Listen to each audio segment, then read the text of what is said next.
So good morning, Charged Up Studio listeners, and welcome back to another episode where you get charged up for success.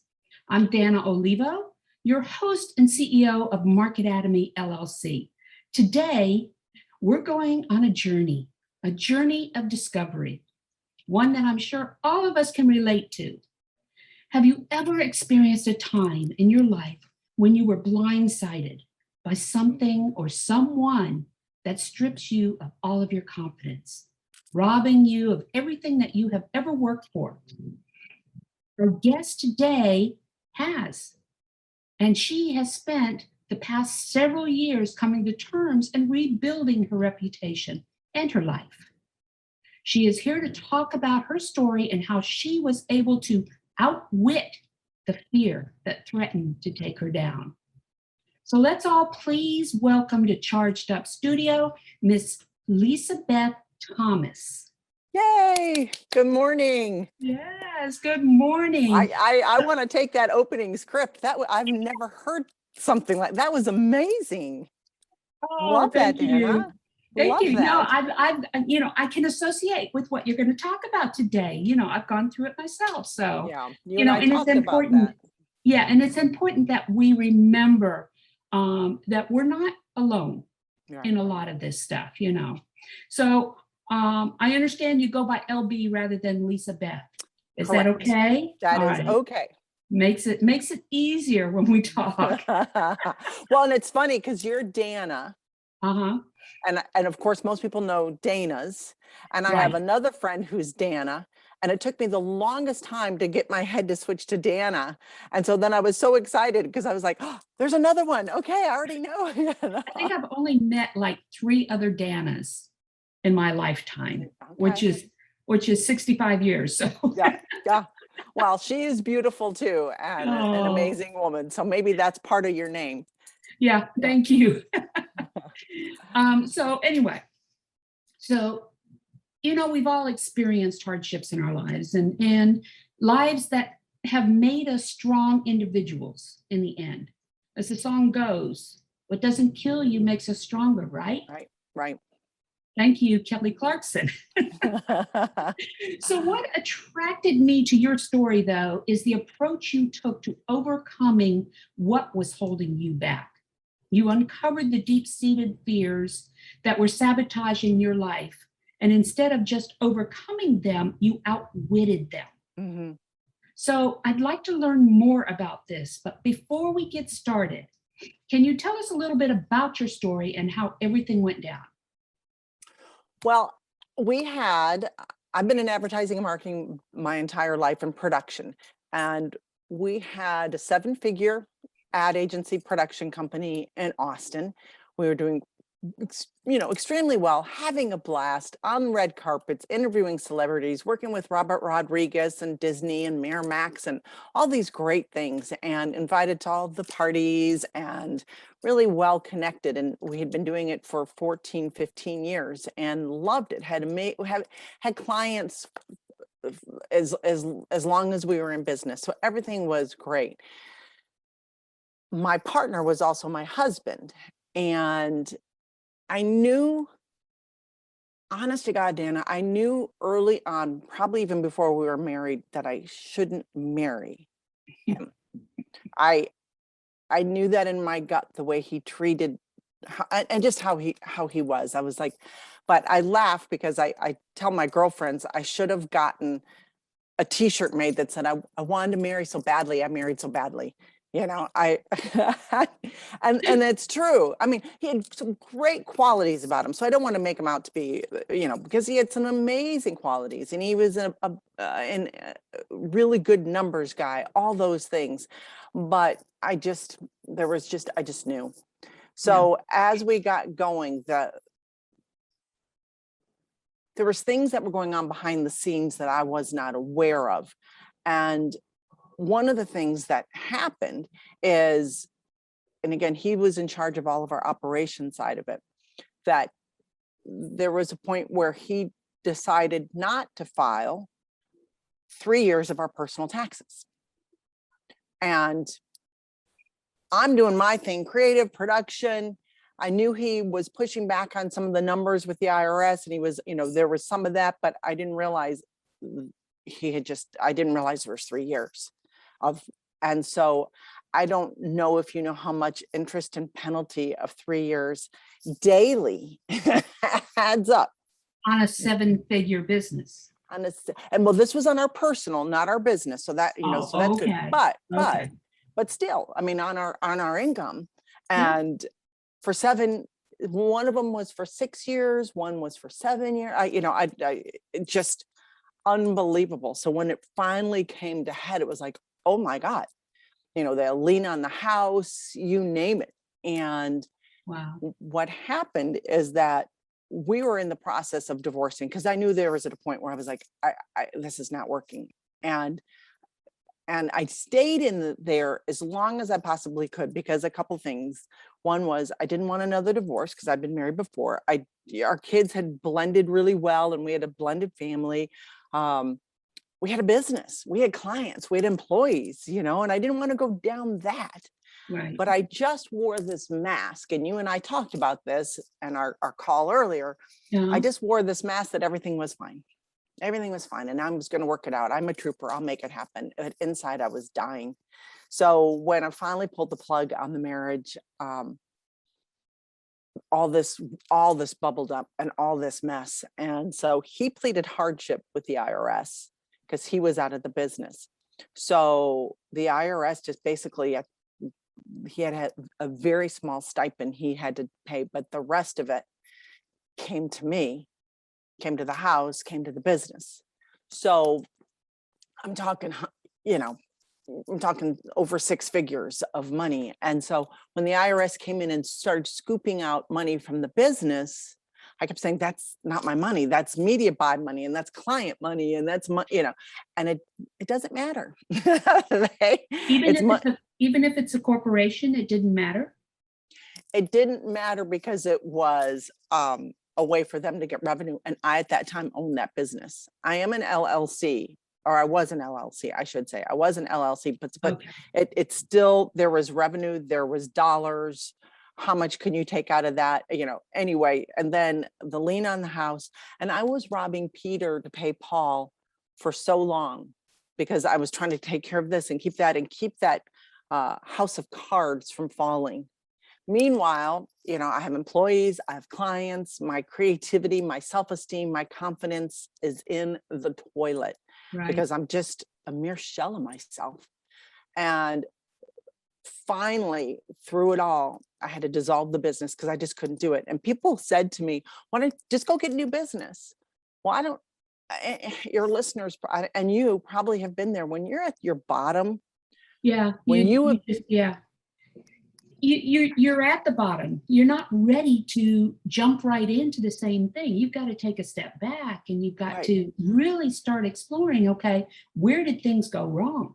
Where did things go wrong? How did I trust him so much? How could I have been so blind? Right. And why did I? What was going on with me? Why did I not stand up for myself? Why did I not push back? And that was the questions. But so when people said, just go get new business, in all good conscience, I knew what was happening in my world, and I knew that it was crumbling and I couldn't hold it together. The thought of going out and putting a smile on my face and acting like I could be crazy creative for these people and take their money, knowing that it wasn't right because I was probably going to go to the IRS. I just couldn't do it. My integrity was like, I can't do this. Well, and that's important because I tell my clients all the time, transparency is critical. And you cannot have transparency when one half of your life is a lie. Mm-hmm. You've got to be upfront, you have to be transparent, and you have to be honest. Yeah. So you need to take care of what it is that is really, because they can see through it. They can see through the fake mask. And ultimately it's going to come back and bite you in the ass, right? So. And I did it well, I think, because so at that time I had to dissolve the business, then sell the house and pay off, I think it was $92,000 on that lien. And that was made August 9th. And in July 17th, my mom died. So it was Wow. like, bam, bam, bam. My sister called me and I was like, are you kidding? Oh, dear God. And Wow. yeah, it was unbelievable. And so like you said, so where I was going with that was that because I had been a person of integrity and followed through and was consistent with our clients, the great thing is that when I had to tell everybody, and nobody knew, my close friends knew something was wrong. My kids knew something was wrong, but they didn't know how bad. Now, luckily my kids were grown and out of the house, but so when I let my clients know, nobody dissed me, nobody, and all the media, I had to write all the media. We had media deals with across, well, out of the country too. And I had to email them and call them and tell them what was happening. And only one station was negative to me. Everybody else was, how can we help? What can we do? I had a couple job offers from a couple of the TV stations saying, we'll help you. What do you need? So that was amazing. Right. And what was great is that the one station that was not nice to me went to one of my clients and was just about what was happening. And my client was awesome. And he said, it's not like she took the money and went to Mexico. Right. She's homeless. She's lost everything. What is wrong with you people? And Right. I love that he stood up for me because it was. And so. And that's because of the relationship you had built prior Right. to all of this happening. Yes. So you've lost your business, your home, your mom, all within a 4-month period. Yeah. Yeah. So how did that really affect you? Did I drink heavily? Yes, I did. Yes, I did. Now I had no money, so it was really crappy, cheap wine. Yeah. Yeah. And friends would say to me, or somebody asked me, was I depressed? And I've never been depressed that I could consciously say I knew I was depressed. And I was like, no. And then I later thought, well, if crying all day at work, coming home, buying the bottom shelf crappy bottle of wine, the $7 bottle of wine every night, crawling in bed and drinking wine and going to sleep and starting over. Yeah, I guess I was. Yeah. So, and see, and that was my next question is obviously you had to have been depressed. I've gone through, depression myself and didn't even acknowledge that I was doing it until, one day I'm sitting in the car at a red light and all of a sudden I'm crying. And I have no idea why I'm crying, and stuff like that. And so that depression kind of, sneaks up on you. Okay. Yeah.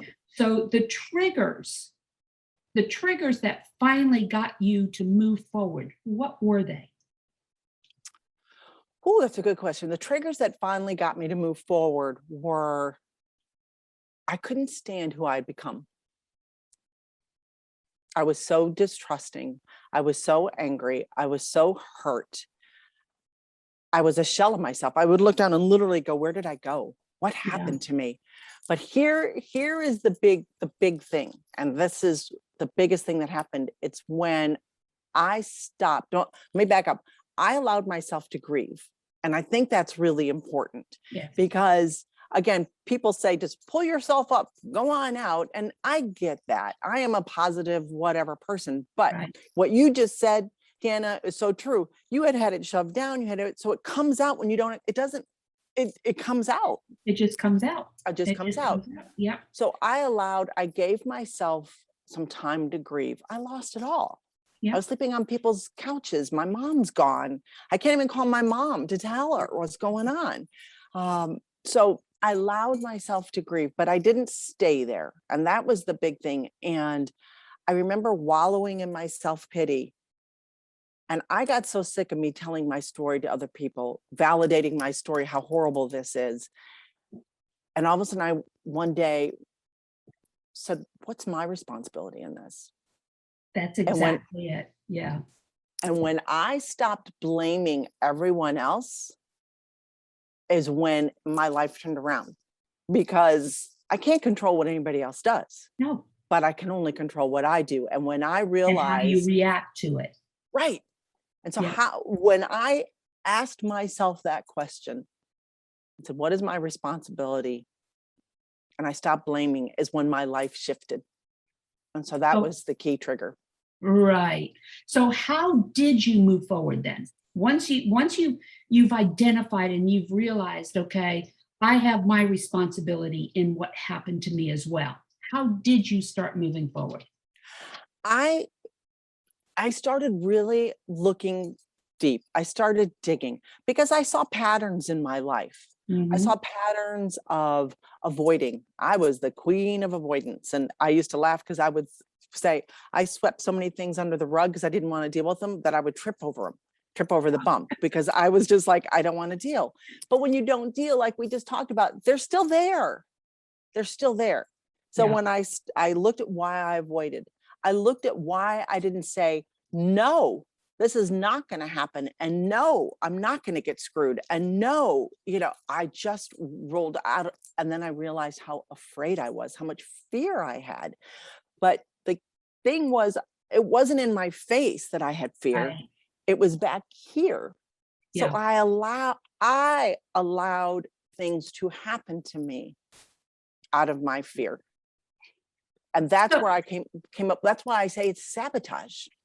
right, right. So if you think about this, okay, and I told you in the very beginning, I could relate to what you were going through because when it comes to fear, okay, and in the discovery process of identifying where that fear is coming from, you all of a sudden realize it's something you have struggled with your entire life.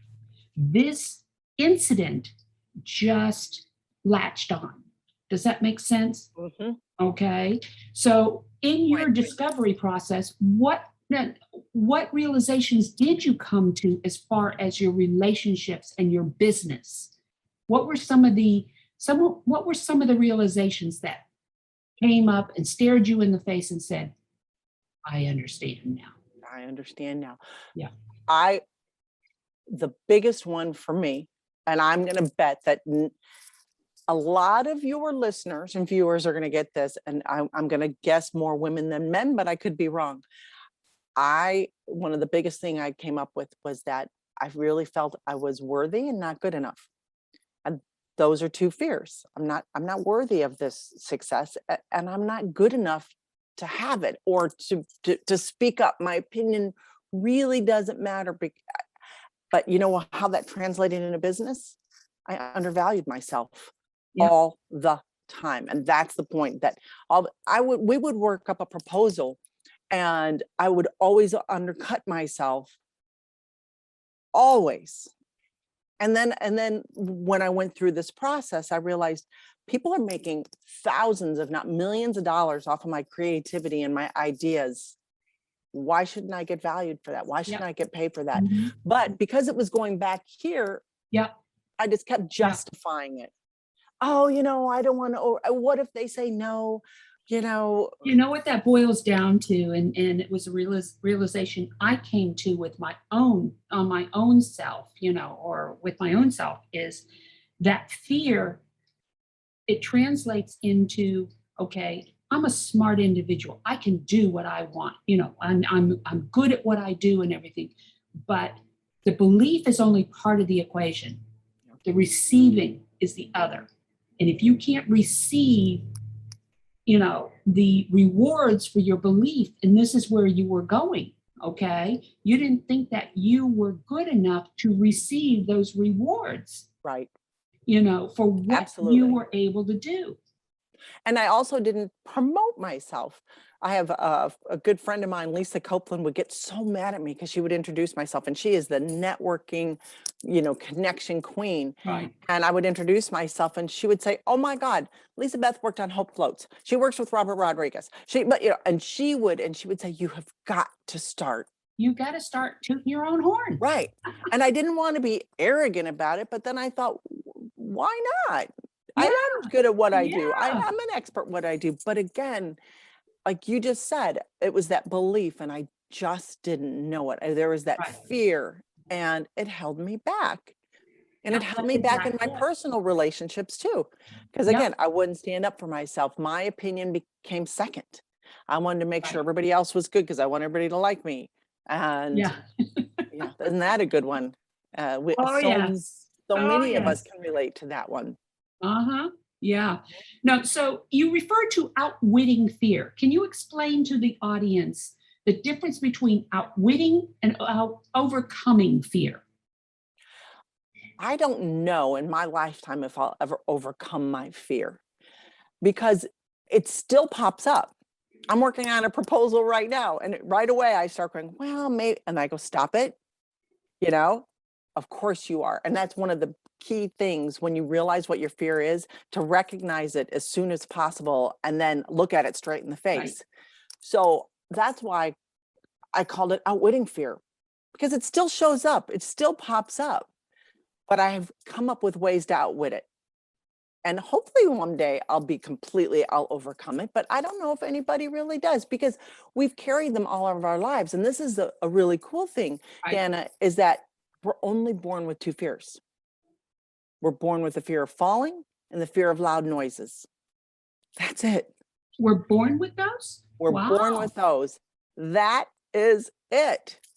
So Wow. everything else we've learned, and you think about it, especially if you're a young child and you've learned these, and you're 65, I'm 62.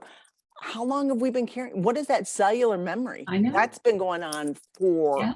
probably 58, 5, however long it's been going on for Yeah. me. So it's not something I that people will say, oh, good. Well, then I never have to worry about that again. Yeah, you do. It'll come back up. But But that's the key. it's that fear that has made us both strong women too. Okay? Because knowing that fear, where you're going with as far as outwitting is understanding the triggers Right. and knowing those triggers so that once those triggers start kicking in, you say, no, you're not going to do it. You're not going to, take me down again, that type deal. But it takes a strong personality to be able to recognize that and not back down, Right. and not Right. cower to that fear.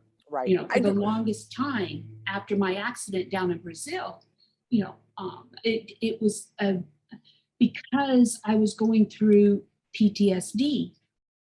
I knew I could overcome the physical aspects of the accident, but the PTSD, the emotional and the mental, that was harder than anything to Yeah. get over.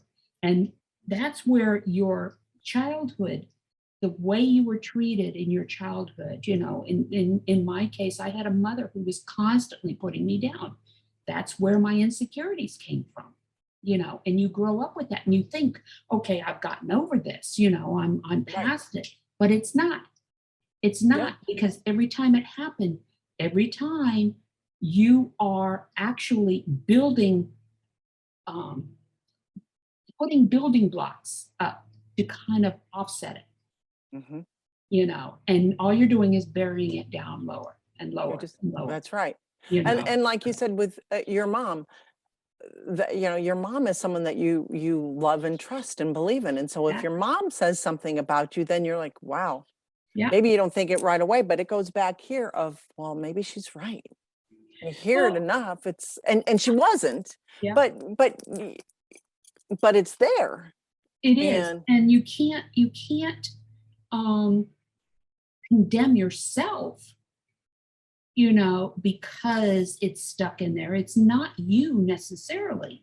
It's just the way we're wired, just like with your husband, and not seeing what was going on. It's right, not that you really didn't see it. You trusted him enough. And like you said, you tended to put things, sweep things under the rug. right, right.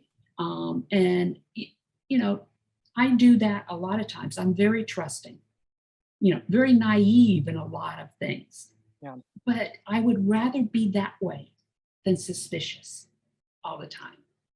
And see, I didn't even look to date for 3.5 years. And my kids would say, Mom, it's time to get out, find somebody. And I'm like, I'm good. I don't want to go down this again. Yeah. And that same Lisa Copeland, my friend, we were out one night and she said, if you want to start going out, she looked at me, she goes, this isn't going to last long, looking at me like, you get out there, kind of as I'm getting older. And I laughed, and I met my guy, David. We've been together about 5.5 years.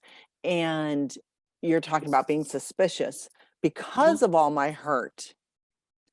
I don't even know why he stayed with me. I was so, I mean, he would look and what are you looking at? I'd be like, what? And I was so distrusting. And luckily he believed in me before I did. That's And I remember one day I was on the phone with him, and I'll never forget, I was accusing him of something I don't even remember. And he probably, and the guy is the nicest human being in the planet. So I was accusing him. And I stopped dead in my tracks, Dana, and I'll never forget. I literally drew a line in front of me, and I went, I got to draw a line. I got to stop this. Yeah. What is wrong with you? And I said to him right then, I said, I am so sorry. I'm looking at you through the cracked lenses of my past. Yeah. And that is so unfair to you. Mm-hmm. I am so sorry. And I'm drawing the line in the sand right now, because I'll lose you, probably the nicest person, or whoever, not that it was just David, but whoever. And I'm going to be someone that I despise. So I had to make that conscious decision that it's going to stop now. Again, I took responsibility. It had nothing to do with anything he was doing. It was all from my crap that I was dragging along with me. Right. And that's important to understand as business leaders. Okay. We need to understand that our personal lives are going to spill over into our business lives. And if we cannot get a handle on our emotions, on what's going on personally or in the business, will spill over in our personal lives. If we can't get a handle on it and be able to accept the fact of our responsibility and what's happening, rather than putting the blame on everything. Probably about, my husband and I have been married about 37 years now, almost 37 years. Wow, congratulations. Yeah. Yeah. And about 10 years in, it finally dawned on me that I was looking to him to make me happy. And I had to accept the fact that until I made myself happy and I was happy with myself, he wasn't. And when I went to him and told him that, he says, you don't know the weight that was lifted off my shoulders by that, That's so huge. It is. Yeah. And so it's important for us, and especially women business owners, okay, who tend to doubt their capabilities. Men, they have no problem. Very few men. My husband, he doesn't care what other people think. He knows he's good. He has no problem. Women feel that need to prove themselves all the time. And we shouldn't have to do that. We're good at what we do, and what we don't know, we need to be able to accept the fact, look, I'm not good at this. Right. Or it's my fault that, things are, in disarray right now. Right.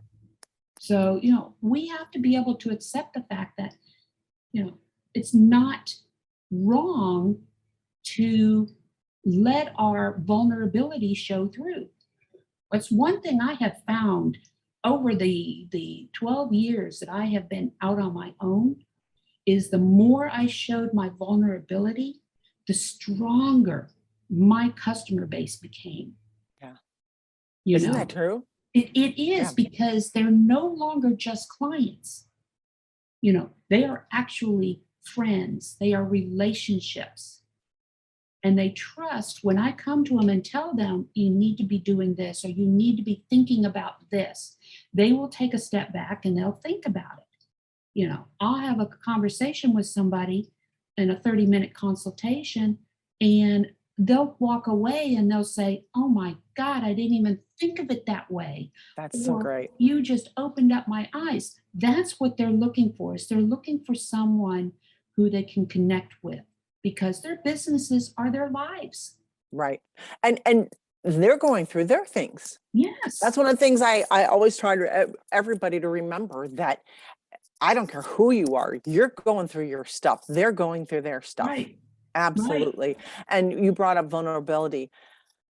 I was the founding president of Texas Women in Business. And so here I am. I don't remember why I was standing. I wasn't president anymore. It was like 5 years into Yeah. it, 6, 7 Mhm. years. But I was on stage, a couple hundred women in the audience, and I don't remember why I was up there. I was introducing somebody. I don't remember. But here I am faking this fakeness, and I'm living on somebody's couch. And all these women are looking at me like, dun, da, da, she's made it. Look at her. Yeah. And I just went to do what I was supposed to do. And I went, I've got to tell y'all something. And I just verbally vomited everything that had happened in my life, and that I everything I've told you and probably more. And the line of women that came up to tell me, thank you for sharing that, because I'm exhausted. I'm faking it. I'm dying inside.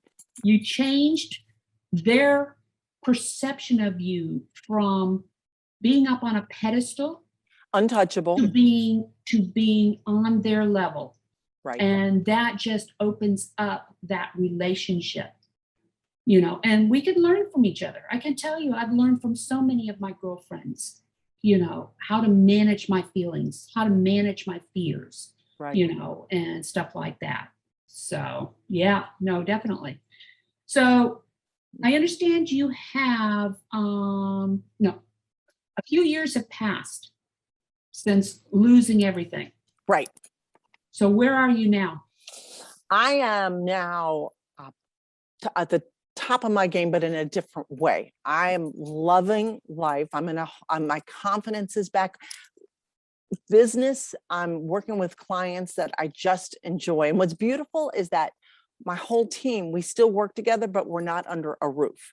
So depending on the project that I grab, an advertising, marketing, production product, I call the team, whoever needs to be involved in that team. I've been doing a lot of speaking on fear and outwitting fear and marketing and all types of things. But I really have outwitted the fear. And that's where I am. I'm in a healthy, happy relationship.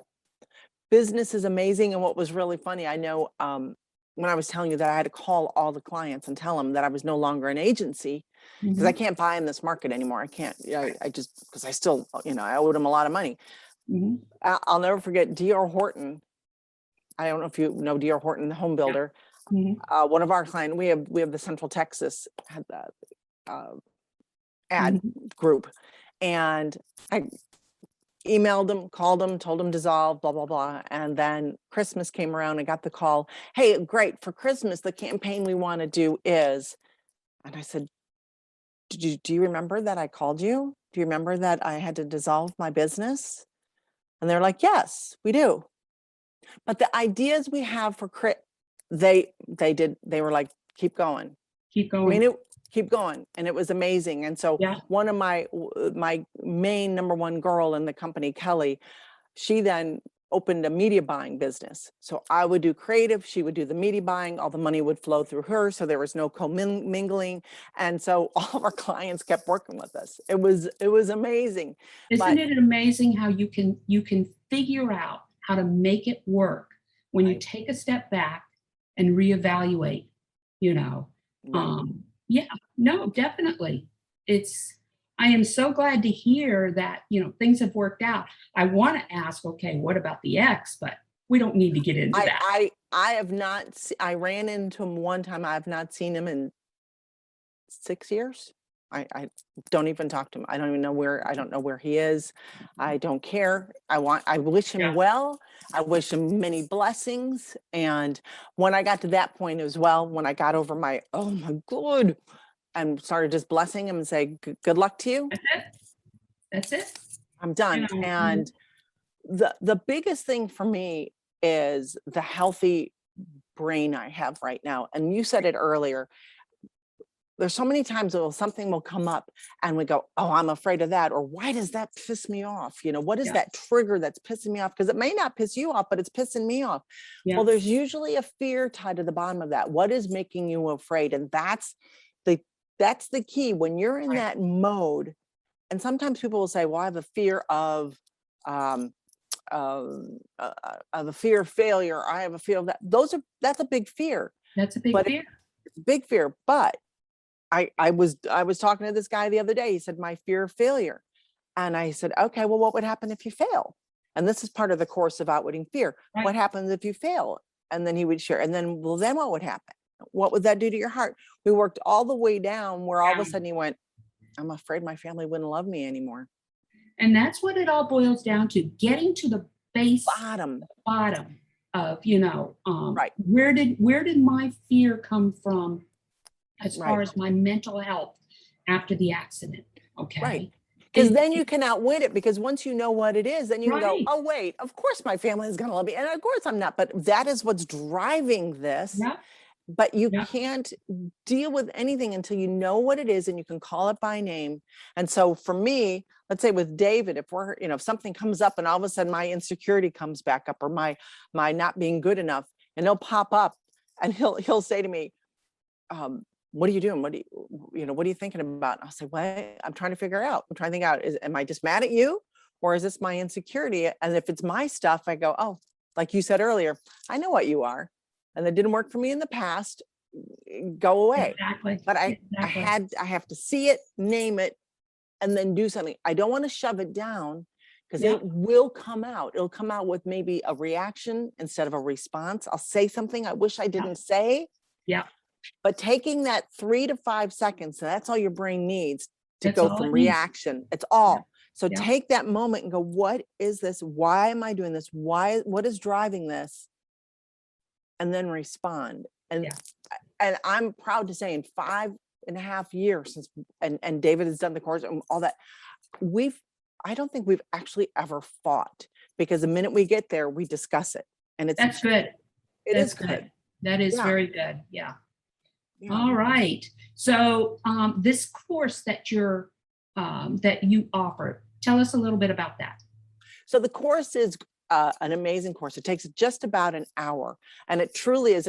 I'm on video talking through the steps of fear, having people identify the triggers, what we just talked about, when they get trapped, and what is the core fear beneath it. And they walk through that process to get down that core fear. And what's nice is you can do the course over and over and over again and just change whatever is that's come up for you and walk through. And then what are the steps when you're down there? What are the steps you're going to take? So it doesn't take long. I priced it under $100 because I wanted to be a pair of shoes. I wanted to be a nice dinner. I wanted everybody to do it, because the freedom that comes from that. I had a woman that we talked about it for a year about doing it. She actually bought the course over a year ago, and she finally called me and said, I don't want to know. I'm afraid to know what my fears are. I'm afraid. And then about 2 months ago, she texted me and said, are you awake? And it was 10:30 at night. And I said, yeah. And she called me and she said, I finally did it. Oh my God, I have so much free. Thank you. Thank you. It was beautiful. So it's, again, being willing to get down there, because that's where you're going to find that nugget of freedom. Yeah. Yeah. No, that's exactly it. When I was fighting the fear of not being able to, with the mental side of things, once we got down there, what we identified as my fear, it's not the mental side, it's remembering, because I don't remember the accident. Okay. I don't remember the pain. I don't remember getting hit or anything. And my biggest fear was, by recalling the accident, I would feel the pain again. Okay. And so I was scared of doing that. So I wouldn't, for the longest time, I wouldn't talk about the accident. I did not want to relive it. My daughter had gone on to YouTube, found the accident on YouTube. Wow. And I wouldn't watch the video or anything like that. And finally they said, no, you need to accept it. It's not going to come back, and stuff like that. So yeah, being able to go and watch that video, and they told me, they said, you got to use this story. This is your story for Market Atomy. This is your story for your business. You've got to use it. And now it's gotten to the point where I can talk about it, and use it as a learning experience. And that's what's critical here. So are there any other last tips you want to give our audience? The biggest, I'm going to go back to the biggest tip I can give is accept responsibility. Again, Oh yeah. if you're and that, I think that's the biggest learning lesson that we can all do. If you're sitting there right now, I'm not talking about you, Dana, but if you're at home right now, or if you're at business and you're saying they did this, they did that, how come? Stop. Take responsibility, take some action. You can only control yourself. Can't control anybody else. So if somebody is screwing with you, well, take action on that.